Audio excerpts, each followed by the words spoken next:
One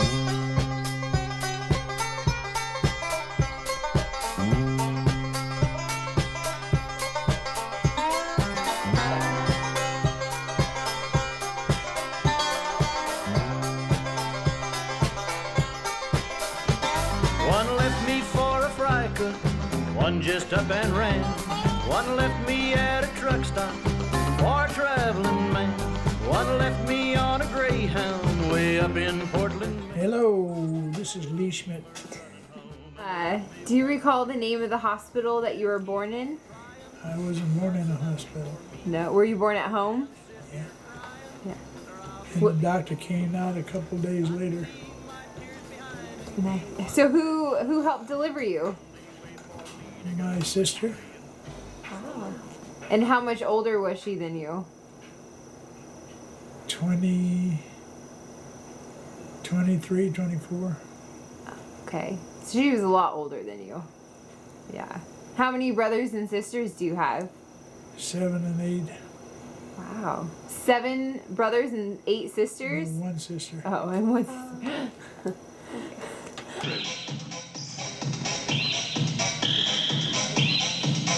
Step to a wave and swing through. Boys run to the right of the girl. You bend the line and right on it through. Turn them on around to the famous flutter. Real go flutter, flutter. Slide through, swing the ball. And promenader in Calcutta. I am a taxi driving man. Gotta go down the way. 4 richest individuals promenade. This is a board room. Join hands. There's a big debate. You richer than I am? Were you named after anybody? Well, my middle name was Leroy August Schmidt, and that came under, August was my dad's name, and his name was August Schmidt. And then that's how I got August on my... Well, you guys are getting the wrong room. I know. Left out of that corner, weave the ring. Don't you know that Christmas will be bright and gay? Swing one here from a later today. I like to keep on calling so wise way to wish Merry Christmas to you. Heads past the ocean there, extend to an AC/DC. All right, swing through. Doing it, see, that pop. Boys run to the right of the curve, to the famous Ferris. Centers veer to the left, veer to the right. What about singing for the mailman? Oh, that was us. I was 8 years old. That wasn't the first time. Probably first time was taking care of cows. And what was that like? Like taking care of cows.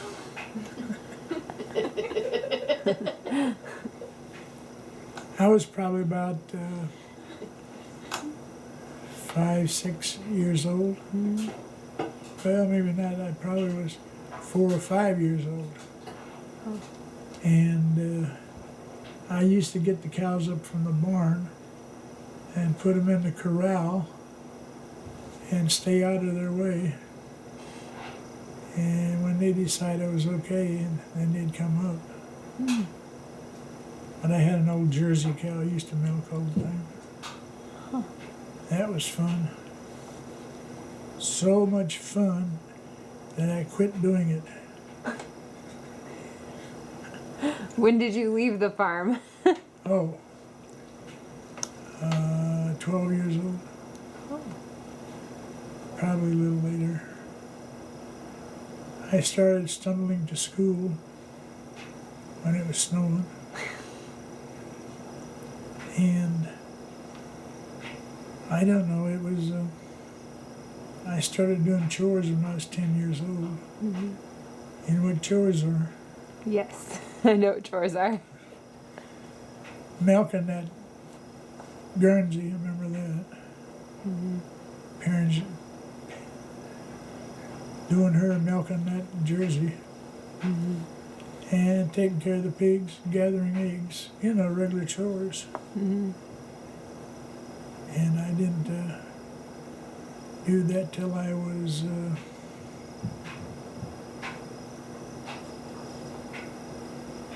10, 11, 12. To wish Merry Christmas to you. Side square through how many? Close enough. Step 2 each, swing through. Girls, pull behind this guy, peel your tops, all of it, and right it through. Turn them around, everybody, square through, 3 hands. Tell me a little bit about what you were like as a child. Speedy. Speedy meaning Running from there to there. just always running? Always moving. Yeah. I was moving because I didn't want anybody to catch up. What would happen if they caught up? Well, I don't know. Probably the same thing if I caught them. Hit them in the head. So you're running away so you wouldn't get hit in the head. There was always fighting going on when I was a kid. And so you said you have 7 brothers and 1 sister. Yeah. And what were your brothers' names? Oh, Lord. Oliver, Wesley, James, Paul, Lee, Wesley. Am I missing anybody? Missing anybody? Emma. I have to go look. Emma. And Emma was your sister? Serious. One girl with all those boys. Were you nice to her or did you pick on your sister? You had to be nice to her. She'd knock you on your butt. And smile a lot. Oh. What did you value most when you were a kid? My what? What did you value most? Like, I had no values in particular. My dad was a strict person, and he started disciplinarian type of atmosphere from the time he was 2, 3 years old, and you had to become rigid to that. and what did your dad do for a living? Well, he was on the farm until he was probably in his 50s. So I don't really know. But he became an insurance salesman after he got older. And he lived to be, I think, 191. I had an uncle that lived to be 104. Uncle Ed Robertson. Uncle Ed Robertson lived to be 104. And he chewed tobacco all his life, smoked all his life. Now, I say that because he doesn't always fall into that smoke category, because as he got older, he only smoked on Sundays. He had a cigar, a red dot cigar. Every Sunday he had one. You know what a red dot cigar is?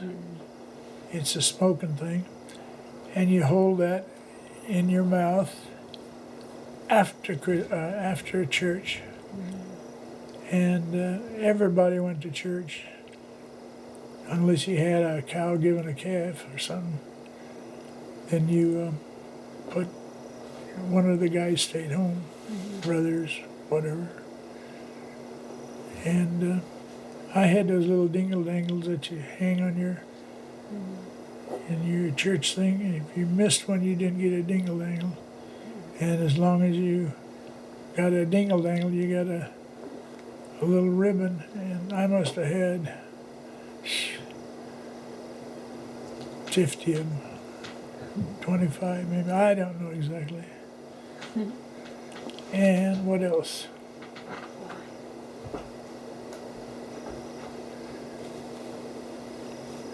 This eye is all dark now.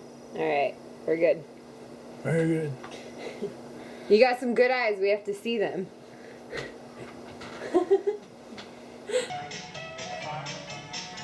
Let the fire soon.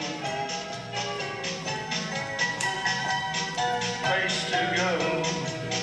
Let it snow, let it snow, let it snow. Circle of the left doesn't show signs of stopping. I brought some corn for fun. Do it out of that corner promenade. And do you have a favorite memory about your dad? He whooped the fire out of me. You know what that is? He beat you. Yeah. What did you do? I run like hell. But he caught me on the fence. What happened was we always had sheep on the farm, and a flock of sheep is, maybe we had 20, 25. And sometimes during lamb season, they stuck around till we sold the wool, started selling the wool. And then we raised some more sheep. And I used to ride the does. You know what a doe is? It's a mama sheep. And I could grab onto the wool and hold on to the wool and ride the sheep. Well, my dad caught me one time riding a sheep. Well, he took up and he saw me riding these sheep, and he grabbed a picket. You know what a picket is? It's a slat in a picket fence so sheep can't get through. Then the slat is interwoven with wire and slats. And he caught me and whipped the fire out of me. I remember that. And he turned the picket loose and was going to get me again, and I got away. Back to the center of left day. Back to the corner, single circle halfway around, rear back, star through, roll the facer, single circle halfway around, rear back, star through, roll the swinger kind of thing. Turn the alternate rear.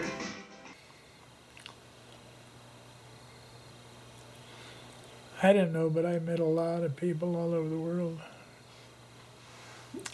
Queen of England. That's pretty cool. Yeah, that's pretty cool. I met her because of Tommy Cavanaugh.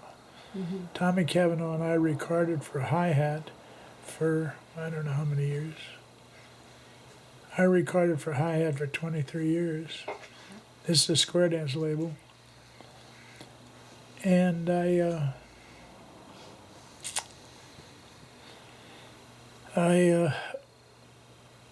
went over to do a dance with Tommy.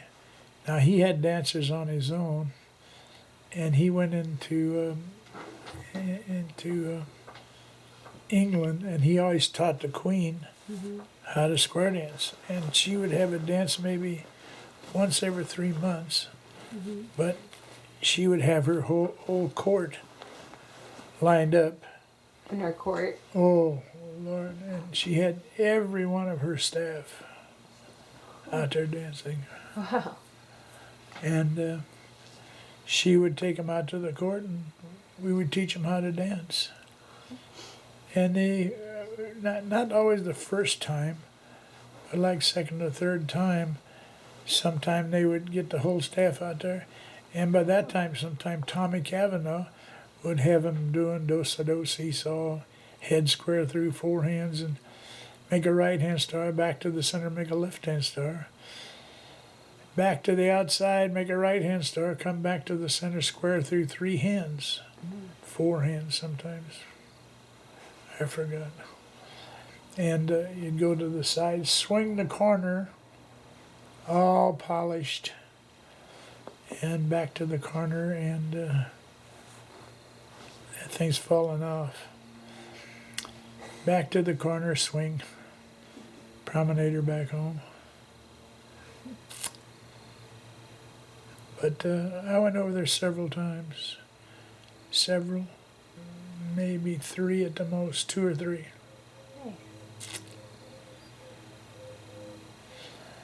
If you're ever in, what's the name of that place in Colorado, sweetie? I'm not sure. Denver or Boulder? See that picture up there where to the left-hand side of the boot, and you come down? Yeah. Oh, Silverton. Yeah. See that picture cut out of wood? Mm-hmm. That's supposed to be me.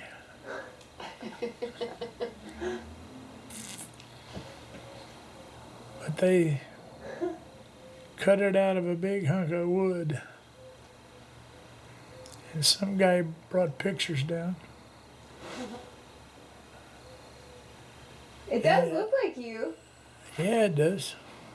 Yeah. Yeah, it looks like me. And if you're ever up there, you'll see that there by the store where this guy's got all these wood carvings out there, and I happen to be in one of the bunches. Tell her about walking with the lions in Africa. Ooh. I don't know if she likes the lions so well.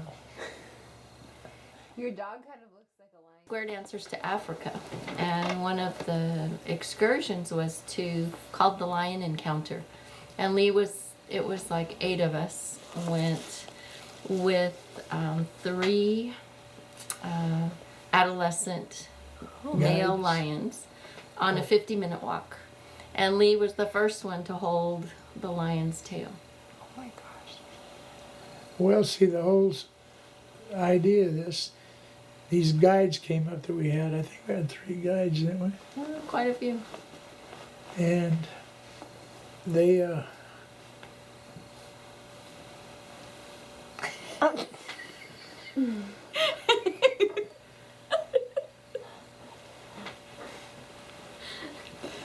she's still looking, so it's okay. You're good. You're good.